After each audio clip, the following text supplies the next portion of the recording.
Alhamdulillah, siaran ini dipancarkan dari Pondok Pesantren Darut Tauhid Sebuah, Tangerang, Banten, bersama para santri di masjid. Alhamdulillahirabbil alamin.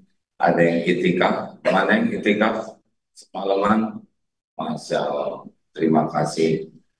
Ada jamaah subuh, mana ini seragam dari mana ibu-ibu?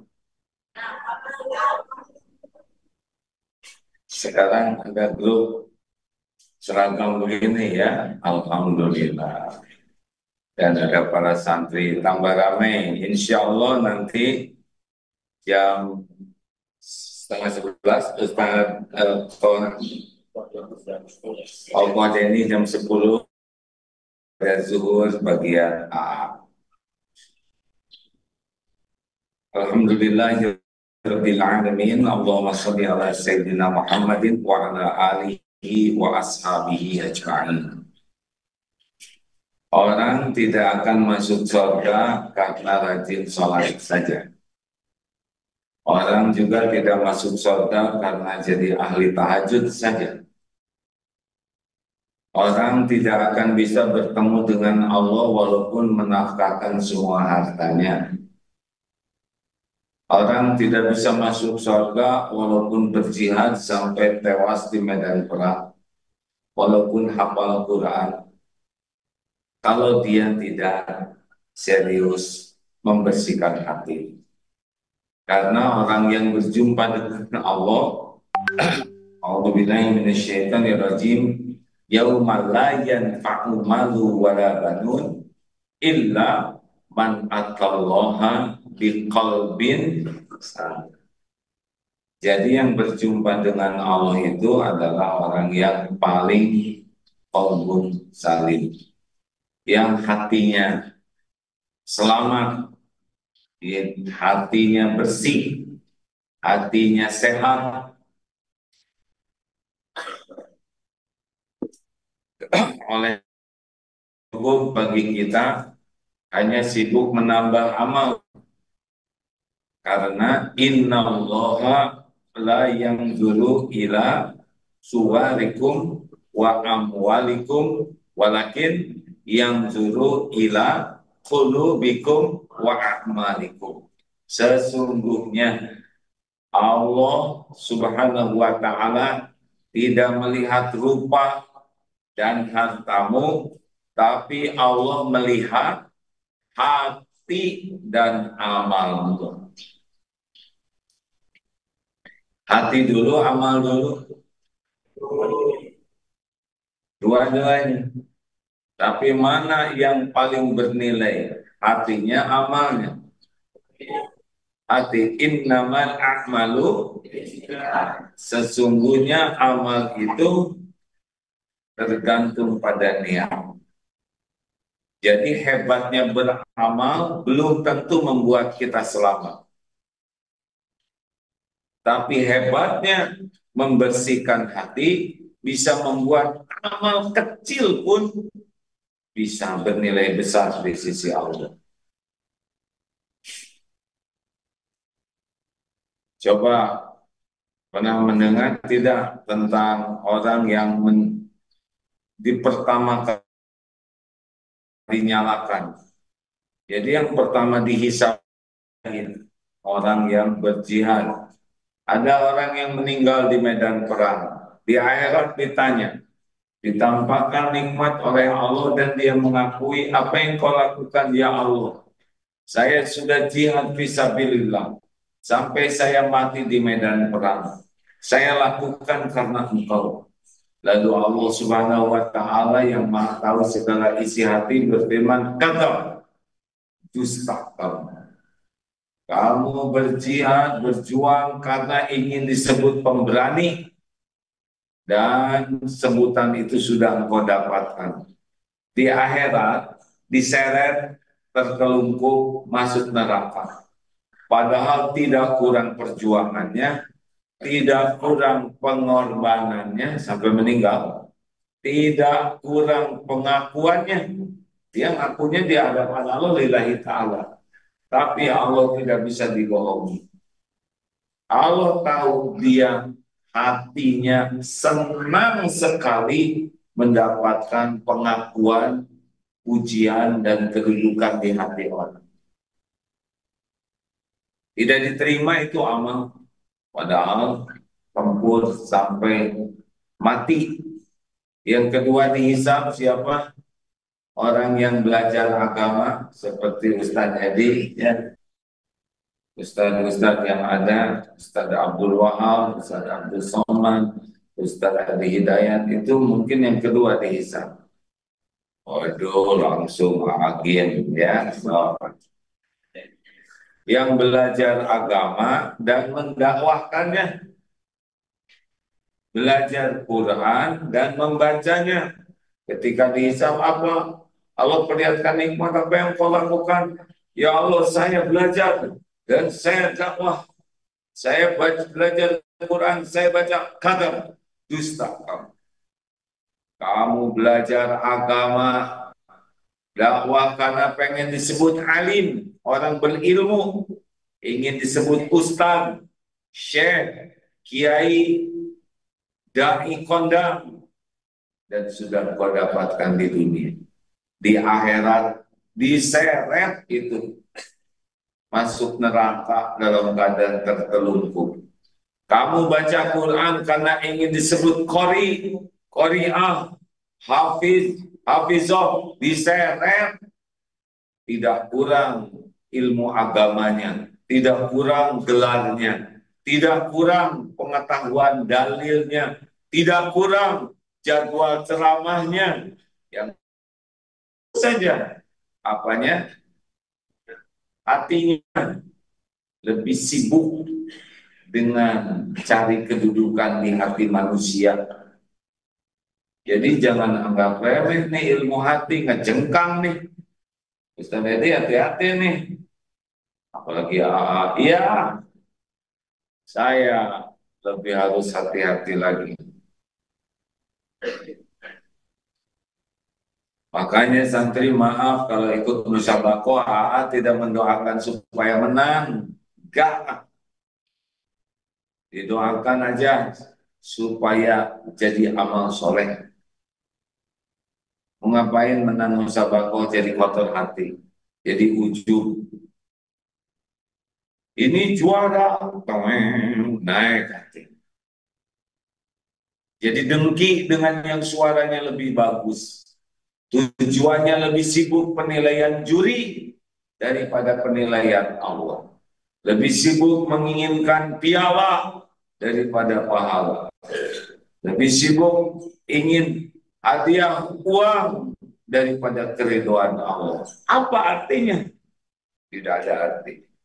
Mau latihan menghafal Quran, staker kebab, mau suara digurah, diperindah, gak ada nilainya di sisi Allah.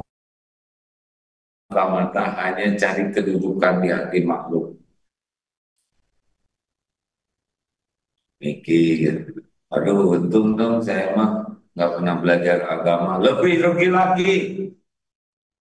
Sudah tidak belajar, merasa beruntung. Alhamdulillah saya sih nggak ngaji. Komo eta lebih apes lagi. Sudah tidak ngaji, bangga lagi. Nah, yang ketiga dihisab adalah dermawan.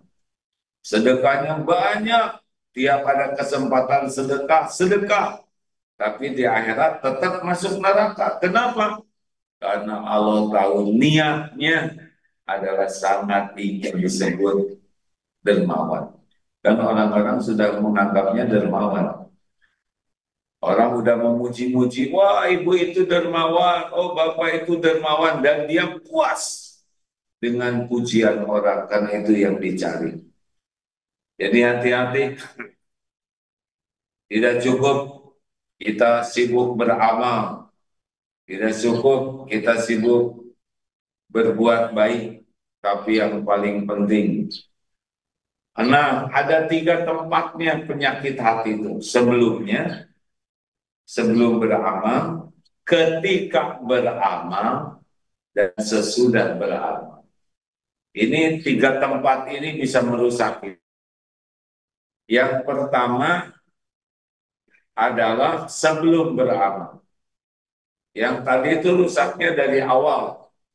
Sudah diniatkan, ingin dipuji, ingin diakui, ingin dikagumi, ingin dihormati orang. Sudah, ini seperti kirim paket salah alamat. Dari awal sudah bukan untuk Allah.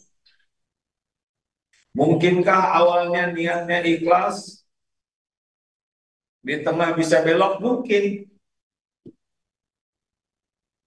Jadi ada yang dari awalnya sudah ikhlas, saum Senin Kemis, saum Daud, yang hari ini saum misalkan saum Daud. Udah gak ada ingatan ingin dipuji orang. Tapi ketika ketemu orang, ibu kok nggak ikut makan? Aduh, kenapa ibu nggak makan? Enggak. Ibu saum ya? Oh, ibu banyak hutang ya Ramadan. Bukan begitu. Ini saum Daud. Lebih tinggi dari saum. Oh, mulai bunyi. Dan saum Daud itu pasangannya tahajud loh, Bu. Saya tahajud tiap malam. Mulai usaha. Lewat juz minimal. Saya jadi awalnya ikhlas di tengah bisa belok. Ada awalnya selamat, lagi beramal selamat, sesudahnya nggak kuat. Lihat orang pada makan, ini selesai sahur. Siangnya orang-orang itu nggak pada sahur gitu. Emang ibu sahur? Ah, kasihan. Bukan hanya sahur dong, bagaimana mungkin saya bisa menilai orang kalau saya tidak mulai pahami. Di awal selamat, beramal selamat, sesudahnya seperti yang umroh, pulang tawaf, lagi tawaf bagus, pulang tawaf ke hotel. Kenapa? Kok ibu sampai capek gitu? Habis tawaf yang ke-8 kalinya. Gak ada yang nanya. Besar. Bagaimana caranya supaya aman? Nih ya, tekniknya begini. Yang pertama, kalau berniat yang dibesarkan itu rojak, harap. Jadi kalau sebelum beramal, ya Allah, terima amal ini. Hanya Engkau yang kuat harap. Harapnya yang dibesarkan. Amal ini diterima dan Allah ridho. Kalau sedang beramal, dua yang ada di hati, roja dan khauf. Berharap amal diterima dan takut amal ini rusak. Jadi harus ada dua-duanya. Kalau yang pertama, besarkan harap. Kalau sedang beramal, saya harus jaga nih. Nah, kalau sudah selesai beramal, yang dibesarkan adalah khauf, takut hilang. Karena sudah jadi amalnya. Nah, jangan sampai dihapus. Berikut ini ada 4 doa yang mudah-mudahan kita bisa hafal, lalu meminta kepada Allah dengan menghibah, dengan memelas, dengan penuh harap, karena yang bisa membolak-balik hati adalah Allah. Tidak ada yang kuasa membuat hati ini jadi bersih selain Allah. Awali mujahadah kita punya hati bersih dengan doa. Satu, sudah apa belum? Kan belum disebutkan. Ini salah satu doa favorit. Hadisnya sahih ini ya. Jadi yang pertama, ini semuanya dicari yang pendek-pendek aja dulu karena kita sukanya yang doa yang pendek. Ya muqallibal qulub, Sabbit qalbi ala dinik. Wahai yang membulak-balik hati, tetapkan hati ini dalam agamamu. Ini hadis ini Hasan Shahih riwayat At-Tirmidzi dan Imam Ahmad. Jadi sangat bisa digunakan. Duhai Allah yang membulak-balik hati, yang muqallibal qulub, tsabbit qalbi ala dini. Tetapkan hati ini dalam agama. Karena hati ini dibulak-baliknya mudah. Sekarang kita lihat ya, bukan banyak, ada beberapa kasus. Ada bahkan yang asalnya berjilbab sepertinya kurang ilmu, jadi berjilbabnya bukan karena iman. Kemudian bahkan akhirnya keluar, ada yang begitu. Allah membolak-balik hati. Aslinya kita tidak aman ini. Lebih baik mantan preman daripada mantan ustaz. Suul Fatimah. Benar? Kalau mantan preman jadi baik, bagus. Mantan ustaz jadi buruk, itu benar-benar bisa mengantarkan suul Fatimah kalau tidak segera taubat. Banyak-banyak doa ini, kata Ummu Salamah, ini adalah doa yang paling sering dibacakan Rasulullah SAW. Ya muqallibal qulub, tsabbit qalbi ala dinik. Kalau untuk kami, keluarga, tsabbit qulubana ala dinik. Wahai yang membolak-balik hati, tetapkan hati kami dalam agama. Dua, ada santri pasti sering dengar doa ini. Maaf ya. Ini hadisnya riwayat Imam Muslim. Allahumma ati nafsi taqwaha wa zakkiha anta khairu man zakaha anta waliyuha wa maulaha. Allahumma ati nafsi taqwaha wa zakkiha anta khairu man zakaha anta waliyuha wa maulaha. Sekali lagi, Allahumma ati nafsi taqwaha wa zakkiha anta khairu man zakaha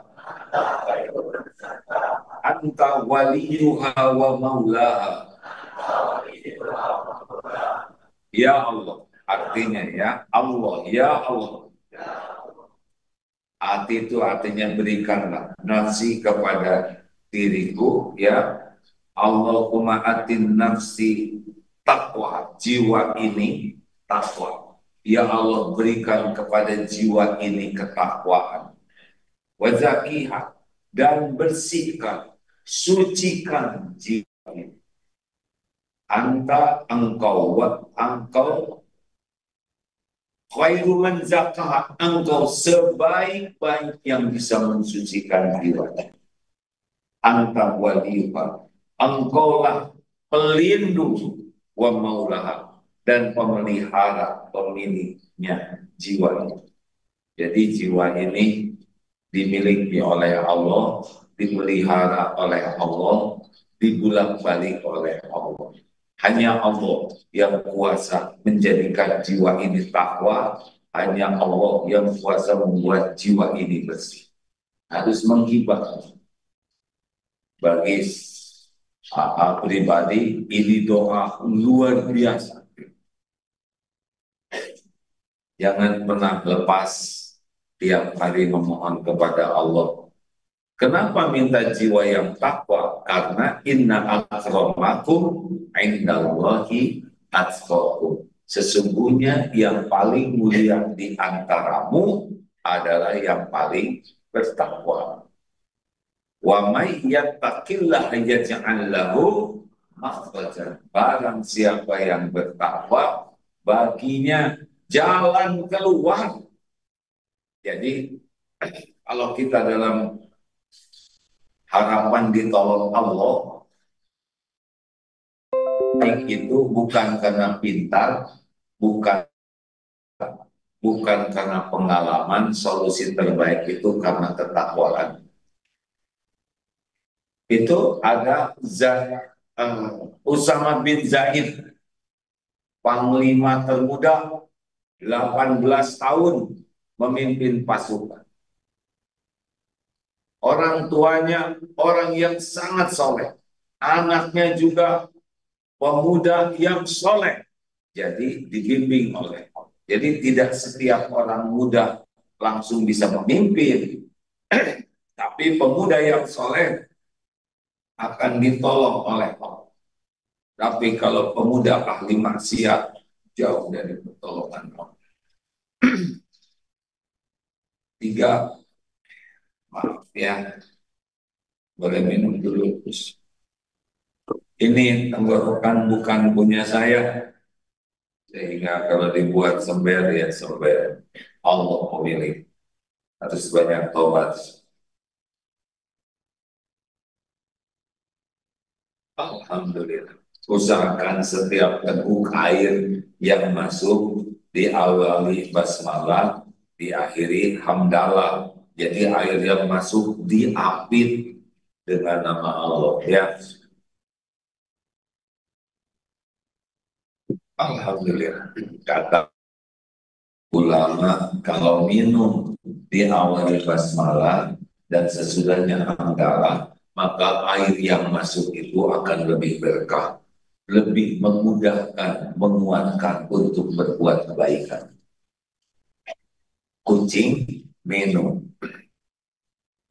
monyet minum, kita minum. Bu, kenapa kucing minum? Karena haus. Monyet minum karena haus. Kita minum karena, jadi apa bedanya? Dengan itu, saya nggak tega nyebut monyet. Kita minum itu bukan semata haus, tapi ibadah. Niatnya ikhlas, caranya benar. Baik, doa yang ketiga.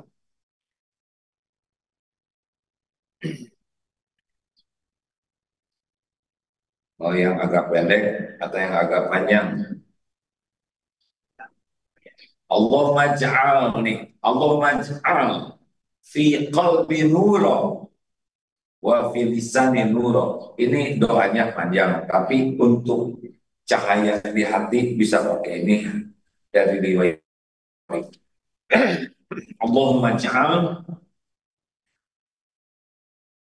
nura wa fi lisani nura. Ya Allah, jadikan di dalam hatiku cahaya dan pada lisanku cahaya. Ini luar biasa doa ini. Kalau hati sudah penuh cahaya dari Allah, insya Allah hati itu bersih. Orang yang hatinya penuh cahaya dari Allah, insya Allah akan memancar cahaya kebaikan dari diri. Allahumma ja'al fi qalbi nura wa fi lisani nura. Ulangi.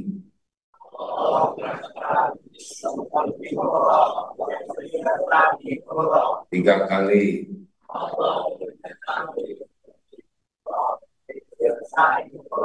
Sekali lagi.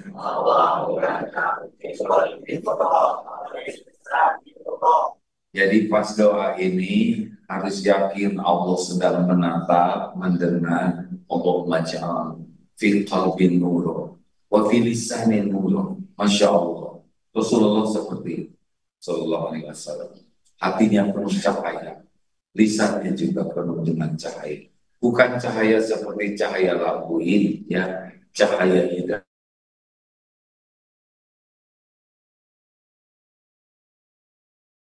menampaki kebenaran dan mendakwakan kebenaran. Boleh ditambah doanya satu lagi? Oh, ini doa doa disukai oleh banyak orang. Allahumma inni a'udzubika minal hammi wal hazan wal azzi wal kasal wal bukhli wal jubn wa min ghalabati daini wa qahril rijal. Artinya Allahumma inni a'udzubika minal hammi wal hazan.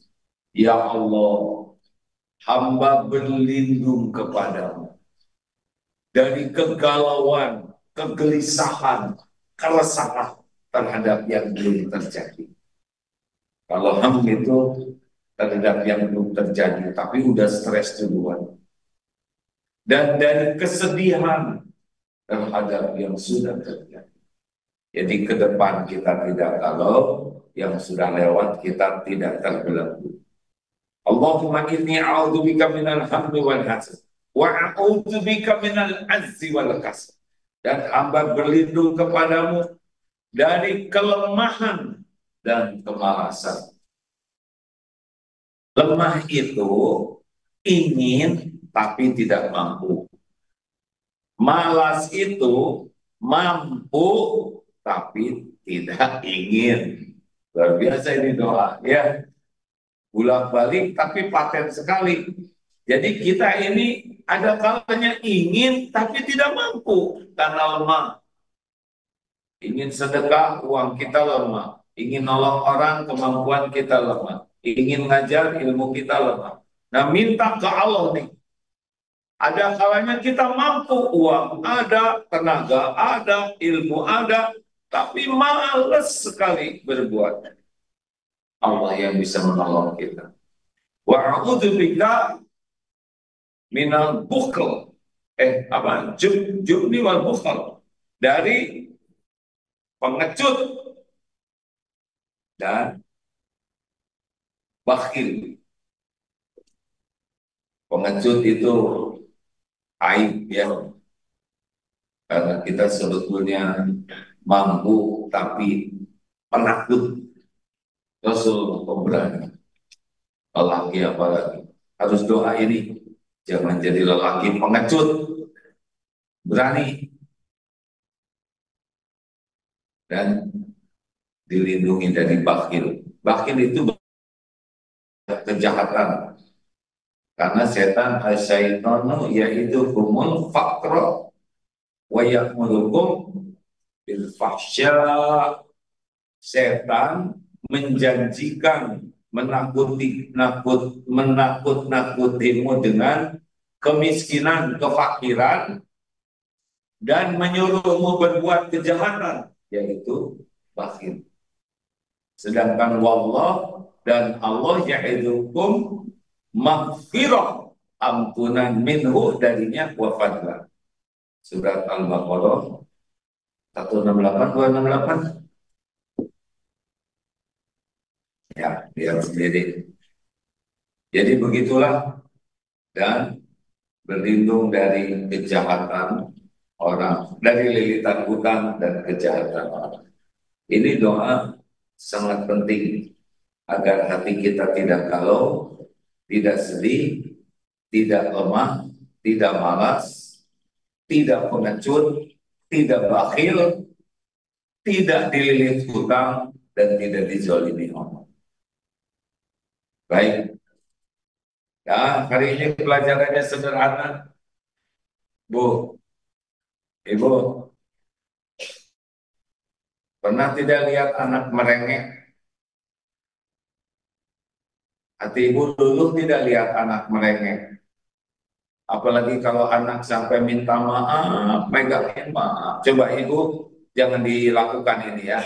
Anak dikeluarkan karena dia rewel terus, dia motorin, udah Kamu nggak mau makan, udah nggak ngaruh, berantakin aja, kamu beres-beres di luar. Tutup pintunya. Ibu, buka. Ibu maafin saya. Merengek terus sampai anak ini saking memelasnya, saking memohonnya, capek, ketiduran di pintu. Ibu lihat dari jendela. Anak menghibah ke ibu, minta maaf, dan memohon sampai ketiduran dalam keadaan memelas. Ibu tega nggak lihatnya? Ih, jawab bu. Wah, jangan begitu. Yang asli. Hah? Enggak kan? Ibu jadi sayang kan? Kata seorang ulama, kalau seorang hamba berdoa kepada Allah seperti anak ini menghibah, memelas kepada Allah, begitu berharap, yakin diijabah.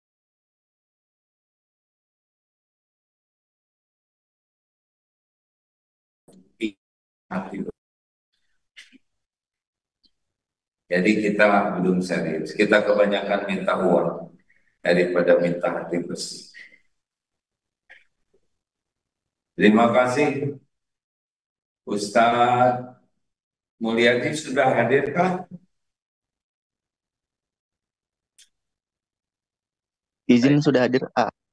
Malam tadi malam diundang Habib Nabil Al-Musawwah di Majelis Rasulullah.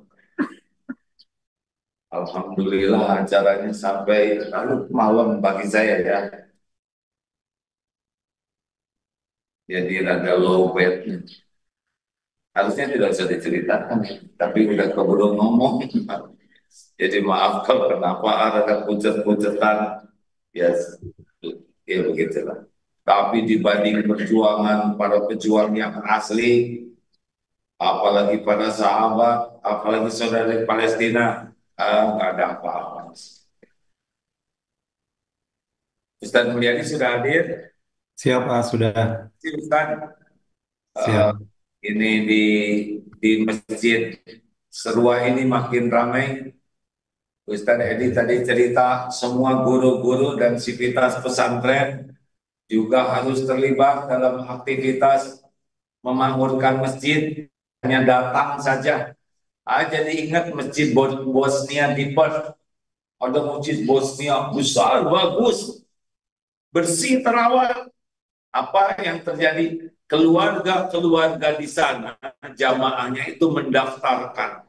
Saya daftar, saya dan keluarga mohon izin bagian membersihkan masjid hari apa, jam berapa sampai jam berapa. Jadi tidak hanya sholat, tapi ikut menjadwalkan keluarganya. Jadi bukan hanya ibu bapak, tapi anak-anaknya. Jadi tidak usah heran ada mereka anak-anaknya. Maaf.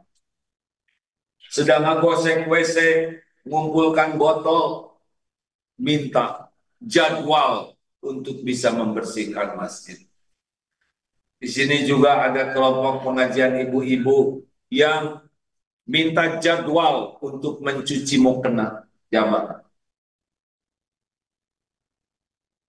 Bagus sekali kalau setiap di antara kita tidak hanya datang untuk sholat, tapi apa ajalah yang bisa kita lakukan. Saya mendengar di sebuah masjid, sebetulnya setiap tempat sholat kita ini, satu tempat sholat itu ada biayanya. Apa? Biaya perawatan, biaya listrik, biaya air, ya kan? Jadi kalau bisa jangan cuma sholat aja, tapi juga kita membiayai diri sendiri. Jangan sampai kita disubsidi oleh orang lain. Maka carilah, jemputlah rezeki, kalau tidak bisa tenaga, waktu, minimal harta untuk bisa memakmurkan. Penutup, Ustaz Edi cerita ada sebuah masjid bilioner.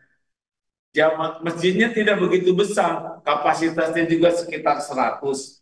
Tapi berapa sebulan terkumpulnya? Bisa terkumpul 9,4 miliar. Ya sudah, santri. Oh, misalnya saya mengerti santri. kejauhan. Tapi setidaknya ada satu pertanyaan di hati, apakah kontribusi saya ke masjid? Apa peran serta saya untuk memakmurkan masjid selain untuk ibadah dan belajar? Mudah-mudahan Allah memampukan kita jadi bagian masjid makmur. Terima kasih. Sampai jumpa di BSD atau di pesantren ini jam 10 Ustadz Koh Denis dan AA Badadukur.